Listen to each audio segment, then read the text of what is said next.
दोस्तों, तो 2 क्लास हम लोग ले चुके हैं केमिस्ट्री का। लेकिन आज हम तीसरा क्लास ले रहे हैं। इसमें आप सभी को हम मोस्ट इम्पोर्टेंट क्वेश्चन हम बता रहे हैं और सबको हम लोग अपनी भाषा में समझ रहे हैं ताकि समझने में किसी भी प्रकार की समस्या ना हो और जल्द ही क्वेश्चन याद हो जाए। दोस्तों, हम कल पढ़ा रहे थे द्विस्थापन विक्रिया, लेकिन किसी कारणवश वीडियो भाग जाने के कारण मतलब कि क्लास नहीं हो पाया, कट हो गया। लेकिन आज हम लोग अच्छे अंदाज में समझ लेंगे द्विस्थापन विक्रिया, क्योंकि एग्जाम में ये क्वेश्चन बहुत ही इंपॉर्टेंट है। चलिए दोस्तों, समय को ना गमाते हुए हम लोग शुरू करते हैं। द्विविस्थापन हम कल समझे थे। एकल विस्थापन, एक पहलवान धातु था, वो क्या किया, किसी जली विलयन से छोटका मोटका धातु को भागा करके अपना स्थान खुद ग्रहण कर लिया था, उसको हम बोले थे विस्थापन विक्रिया। ठीक है, लेकिन द्विस्थापन में अदला बदली, द्विस्थापन में तो भगाएगा तो नहीं, हाँ, लेकिन अदला बदली जरूर करेगा। द्विस्थापन विक्रिया मतलब समझ लो अदला बदली। अदला बदली समझते हैं ना, हम ई ले ले तो हम अपना दे दे, तो अदला बदली। कल हम समझा रहे थे रिएक्शन भाग्य समय, लेकिन आज इसको पहले हम समझ लेते हैं अपनी भाषा में, उसके बाद भी इस रिएक्शन को समझेंगे। मान लेते हैं कि कल हम समझा रहे थे कि ये एक लड़का था। ठीक है, ये एक लड़का था और उसके बाद ये एक लड़की थी। ठीक है, ये एक लड़की थी, ये एक लड़की थी। ठीक है दोस्तों, उसके बाद ये एक लड़का था। ठीक ना, उसके बाद ये एक लड़की थी।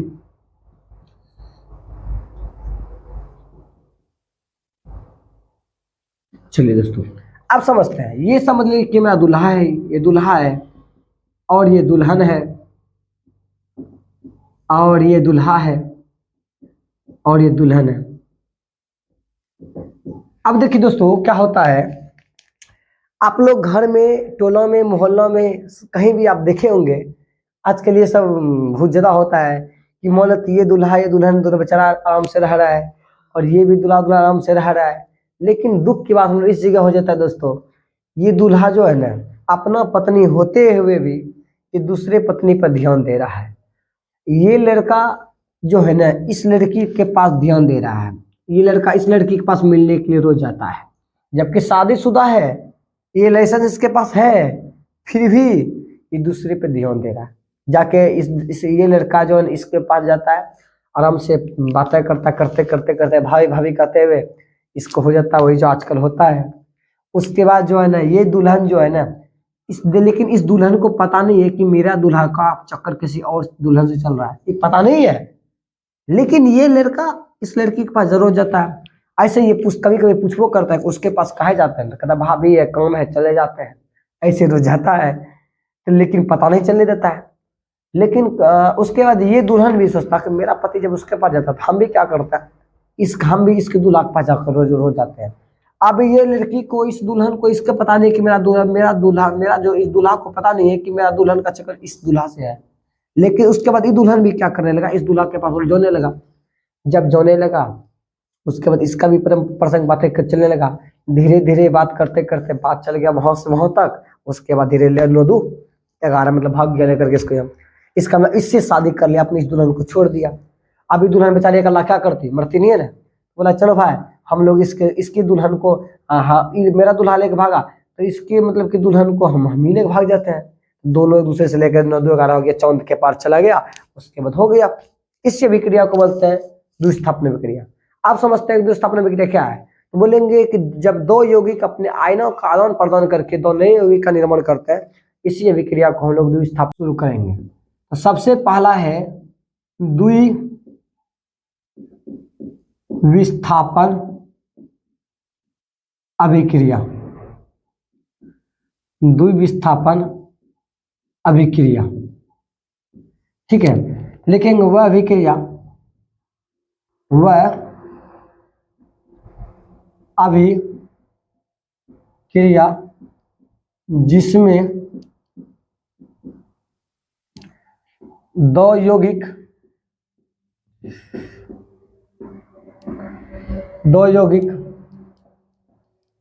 अपने आयनों का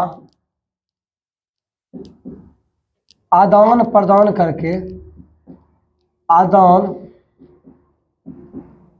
प्रदान करके दो नए यौगिकों का निर्माण करते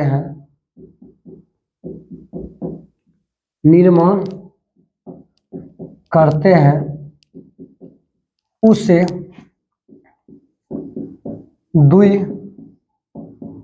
द्विविस्थापन अभिक्रिया कहते हैं। द्विविस्थापन अभिक्रिया कहते हैं।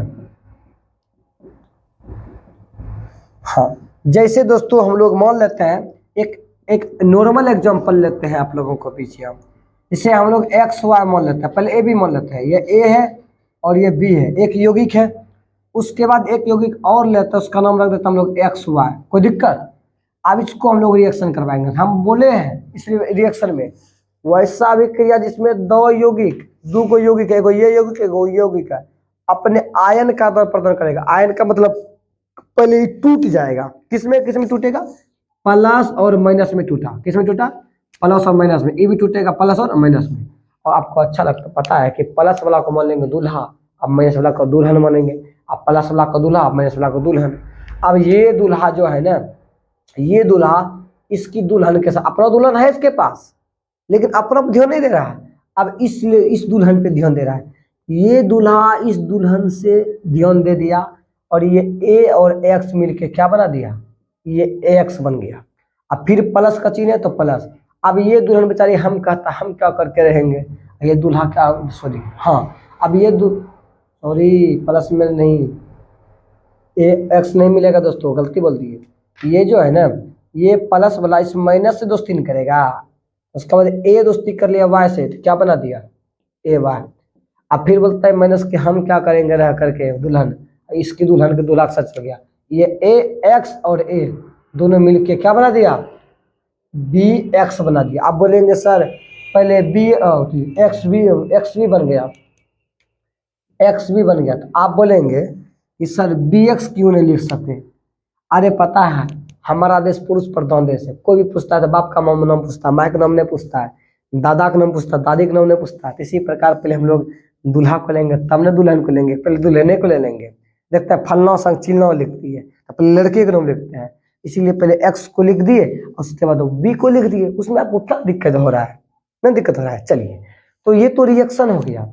अब उसके बाद हम लोग अपना मतलब कि ये तो हम लोग मास्टर रिएक्शन इसको बोल देंगे, लेकिन हम लोग रियल में इसका रिएक्शन कैसे लिखेंगे? जैसे कि हम लोग लिख देते हैं रिएक्शन को, जैसे कि NaCl प्लस AgNO3। आप जब इसको रिएक्शन करवाएंगे तो कैसे रिएक्शन करेगा? तो सबसे पहले आपको बोले थे, अब पहले इसको प्लस माइनस में तोड़ लीजिए, तोड़ लिए। इसको भी प्लस माइनस में तोड़ लीजिए, तोड़ लिए। अब उसके बाद देखिए आपको प्लस वाला को क्या अच्छा लगेगा? माइनस। ये प्लस वाला दोस्ती कर लेगा इस माइनस से, मतलब कि Na दोस्ती करेगा NO3 से, बना देगा क्या?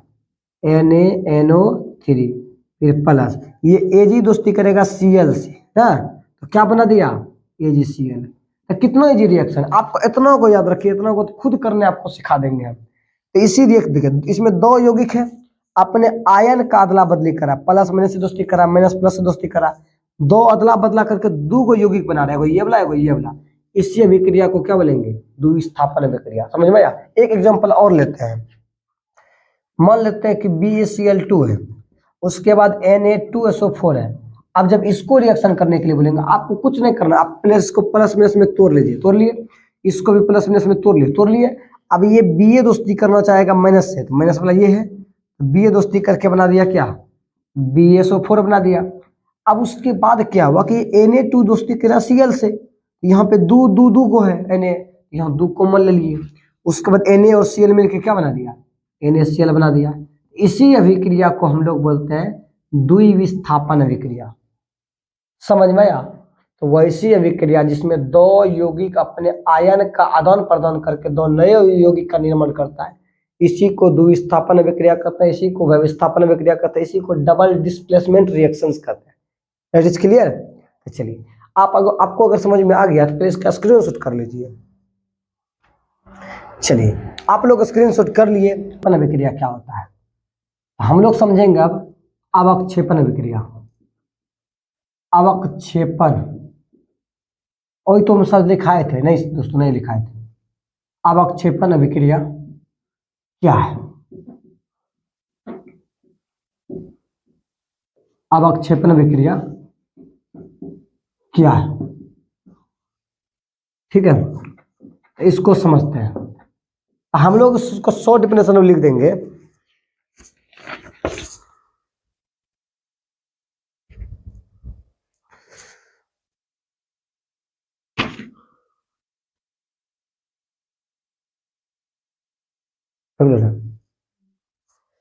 इसका डेफिनेशन लिखेंगे, इसको दो डेफिनेशन तरह से लिख सकते हैं।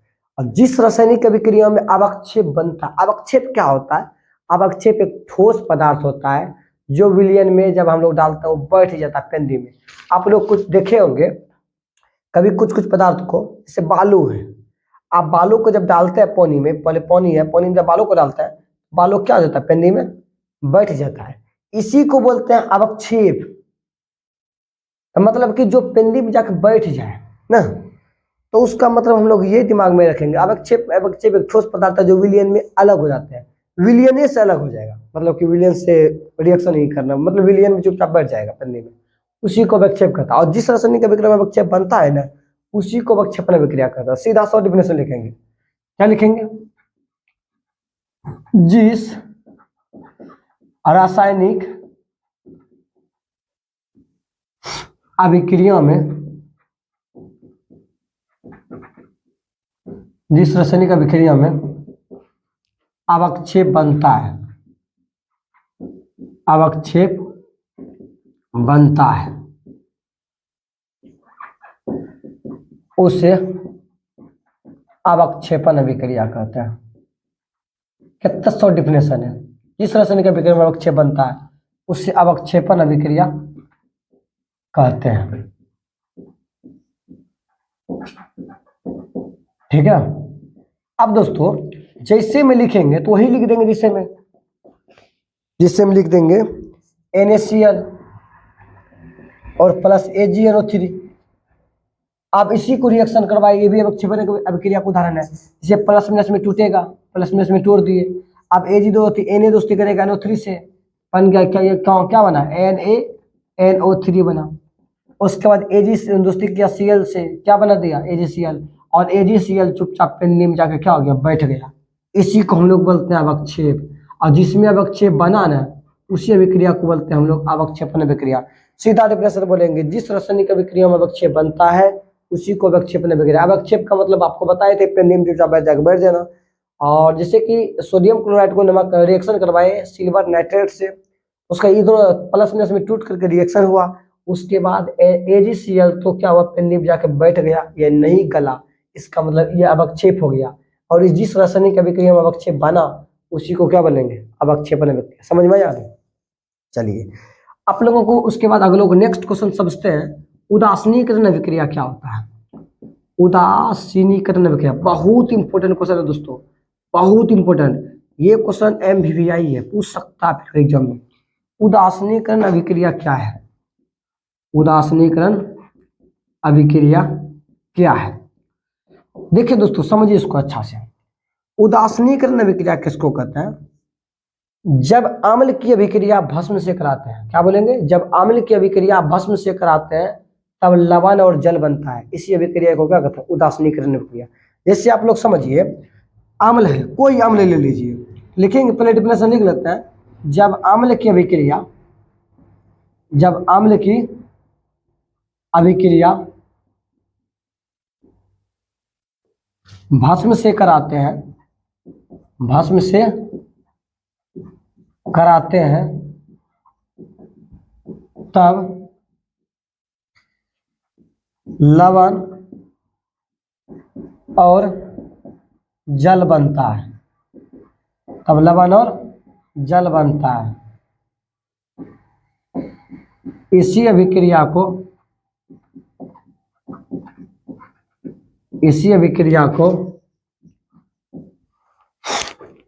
उदासीनीकरण अभिक्रिया कहते हैं। इसी विक्रिया को उदासीनीकरण अभिक्रिया कहते हैं, अभिक्रिया कहते हैं।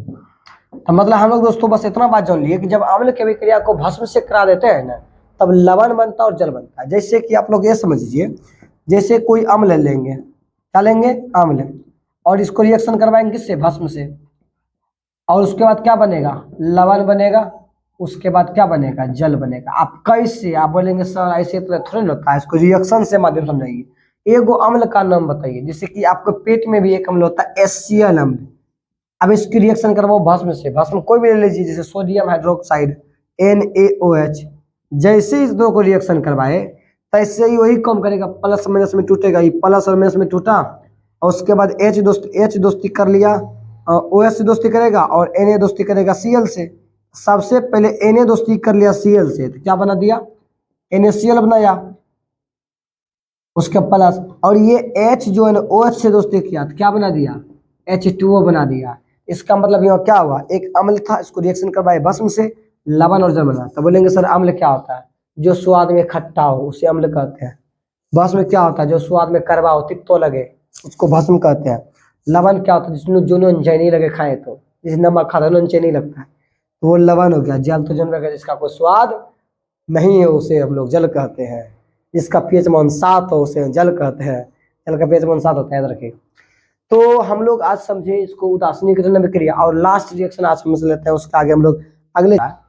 मान लो कोई भी तेलीय पदार्थ आप लीजिए, तेलीय पदार्थ मतलब तो तेल है नहीं पदार्थ जिसमें तेल होगा, कोई तेलीय पदार्थ लीजिए, या तो कोई वसायुक्त पदार्थ लीजिए जिसमें वसा होगा, जैसे दूध के अंदर भी वसा होता है।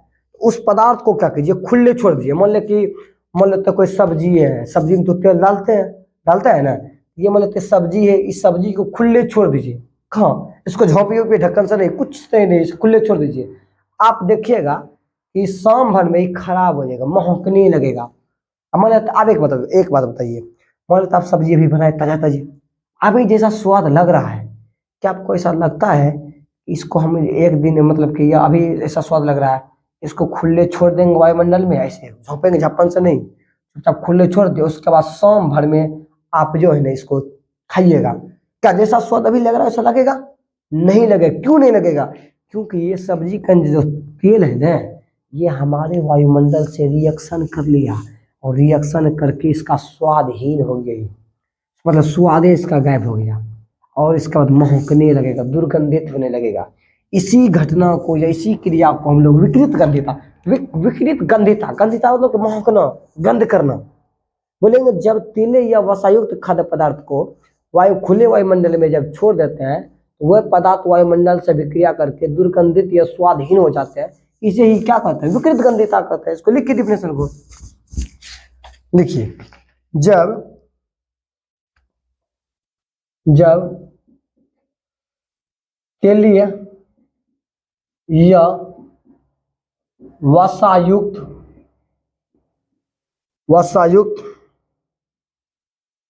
खाद्य पदार्थ को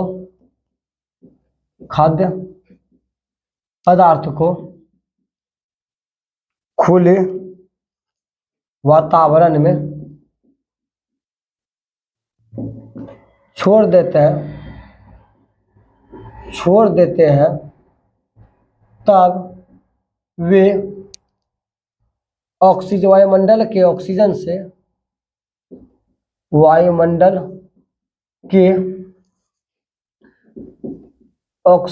से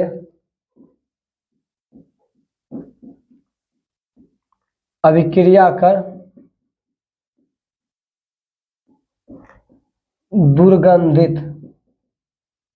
दुर्गंधित स्वादहीन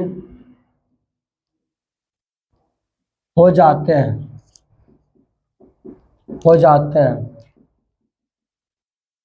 इसे ही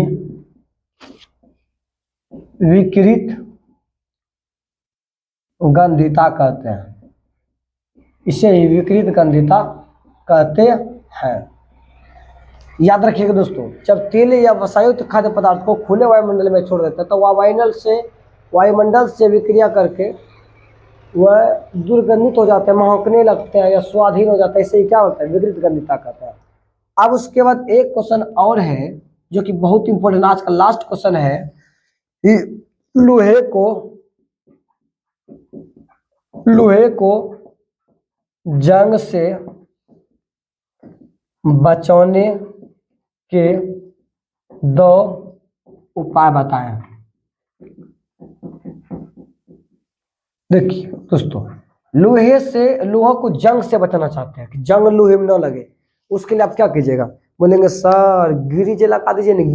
ग्रीस जो होता है, मतलब कि आप लोग साइकिल समय भी, ट्रैक्टर समय भी लगाते हैं, ट्रैक्टर चक्का समेत ग्रीस, जो कि ताकि फ्री चले चक्का, तो उसमें हम लोग ग्रीज लगाते हैं। तो हम लोग लोहे को अगर जंग से बचाना है तो सबसे पहले ग्रीज लगा दीजिए। दूसरा है कि जिंक की परत चढ़ा दीजिए उसके ऊपर, यहाँ ये सब लेपन कर दीजिए उसको, ये सब लेपन कर दीजिएगा तो उससे भी जंग बच जाएगा। तीसरा होता है पेंट कर दीजिए। आप लोग घर में देखते होंगे ग्रीज सब जलाते हैं, ग्रीन सब उसमें पेंट करते हैं। क्यों पेंट करते हैं? ताकि उसमें, ताकि लोहा अपना खतरनाक, लोहा बहुत खतरनाक पदार्थ हुआ है, वो किसी से भी रिएक्शन कर लेता है। आप बोलेंगे हमसे दोस्ती करेगा? हाँ दोस्ती करेंगे, किसी से भी दोस्ती कर लेता है। इसीलिए याद रखिएगा, लोहे को जंग से बचाने सबसे पहले ग्रीस कर लगा दीजिए, इसके बाद क्या बोलते हैं इसको, पेंट कर दीजिए और ये सब लेपन कर दीजिए। तो दुए को तरीका पूछना होता है तो हम लोग लिख देंगे, बोलेंगे लोहे को जंग से बचाने के लिए निम्नलिखित उपाय है। सबसे पहले पेंट करके, ये सब लेपन करके, उसके बाद ग्रीज लगाकर। चलिए लिख देते हैं, तो लिखेंगे लोहे को जंग से बचाने के 2 उपाय निम्नलिखित है। क्या? निम्नलिखित हैं। सबसे पहला उपाय है पेंट करके, और दूसरा उपाय लगेंगे ग्रीज लगाकर, और तीसरा अगर लिखना चाहेंगे और लिख देंगे तीसरा, और क्या बोलेंगे, हाँ यसद लेपन करके। तो 3 तरीका होता है लोहे को जंग में लगाने का। तो पहला चैप्टर में जो जो इम्पोर्टेंट था हम सारा लिखा दिए। अब उसके बाद और 2-3-4 क्लास लेंगे, इसके बाद केमिस्ट्री पूरा खत्म हो जाएगा, उसके बाद फिजिक्स का शुरू करेंगे। तो बस ये 3 तरीका होता है, याद रखिएगा, ठीक ना दोस्तों। अभी हम सब्जेक्ट बता दिए तो जो हम बता रहे हैं उसको अपने घर में वीडियो को देख करके उसको कॉपी में लिख लीजिए। अगर आप नोट चाहते हैं तो मेरा नंबर है 9608134377। इस नंबर पे कॉल कीजिए, इस नंबर पे कॉल करके आप नोट ले सकते हैं। आपको कोई पैसा नोट का नहीं लगेगा, बस आपको हम लोग PDF हाथ से बनाए हैं, वो PDF आपको हम लोग प्रोवाइड कर देंगे। आप लोग मस्ती से पढ़ते रहिए, हंसते रहिए, मुस्कुराते रहिए। 2024 में एग्जाम में 450 नंबर लाते रहिए। बस इस नंबर पे आप कॉल कीजिए, आप कमेंट कीजिए, आपको समझ में आता है कि नहीं आता। अगर समझ में नहीं आता है वो समझा देंगे और अच्छा से। और दूसरा, अगर आपको ऐसा लगता है कि हमको इस विषय में समस्या है, जो विषय में समस्या है उस विषय में आपको हम लोग कमेंट में आप लिख सकते हैं कि सर हमको इस विषय में समस्या है, चाहे ऑब्जेक्टिव हो, सब्जेक्टिव हो, या कोई भी सब्जेक्ट हो। हम सारा सब्जेक्ट को, उस सब्जेक्ट पर हम लोग वीडियो बना देंगे। लेकिन आपको जो दिक्कत है आप हम लोग कमेंट में लिखिए, ठीक ना दोस्तों। आज के लिए इतना ही, मिलते हैं कल पूरे जोश के साथ। हंसते रहिए, मुस्कुराते रहिए। Bye bye.